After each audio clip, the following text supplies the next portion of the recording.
আসসালামু আলাইকুম। আশা করি সবাই ভালো আছেন, আমরাও ভালো আছি। মিঠু কিচেনে আবার একটি নতুন রেসিপি নিয়ে চলে আসলাম। আমাদের আজকের রেসিপি হবে চিংড়ি মাছ ভুনা করব পেঁয়াজ দিয়ে। তো এখানে চিংড়ি মাছটা ভুনা করার জন্য আমরা কি কি নিয়েছি দেখিয়ে দেই। আসসালামু আলাইকুম। আশা করি সবাই ভালো আছেন, আমরাও ভালো আছি। মিঠু কিচেনে আবার একটি নতুন রেসিপি নিয়ে চলে আসলাম। আমাদের আজকের রেসিপি হবে চিংড়ি মাছ ভুনা করব পেঁয়াজ দিয়ে। তো এখানে চিংড়ি মাছটা ভুনা করার জন্য আমরা কি কি নিয়েছি দেখিয়ে দেই।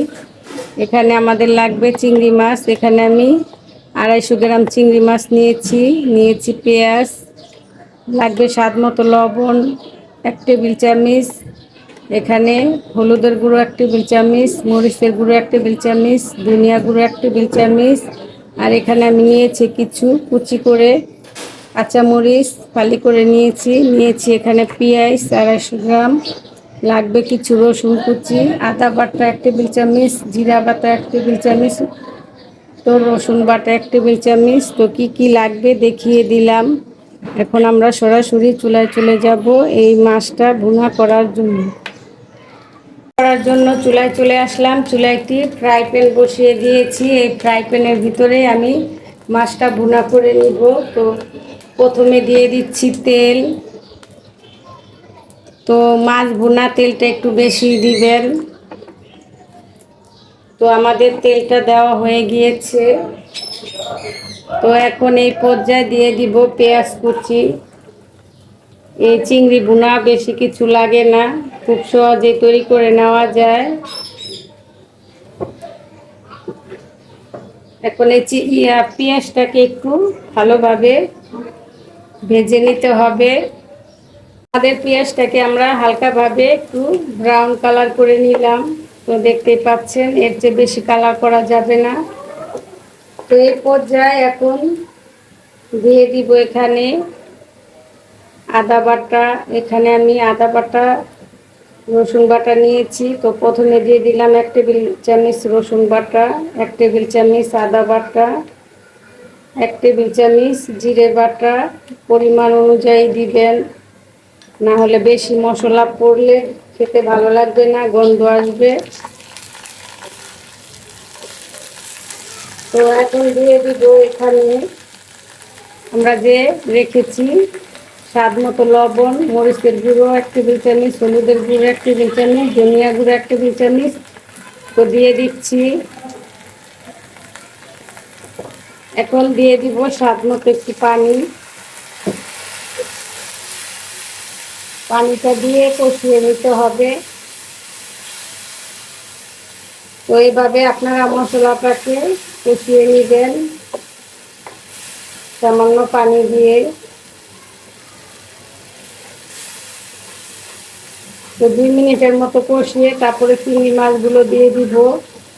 এই চিংড়ি মাছটা ভুনা খেতে কিন্তু খুবই সুস্বাদু হয়। দেখতে পাচ্ছেন মশলাটা কষে উপরে তেল ভেসে উঠেছে। তো এই পর্যায়ে দিয়ে দিব চিংড়ি। তো এখানে আমি চিংড়িগুলো দিয়ে দিলাম। তো চিংড়িগুলো দিয়ে এখন ভালো করে একটু নাড়াচাড়া দিয়ে নিতে হবে।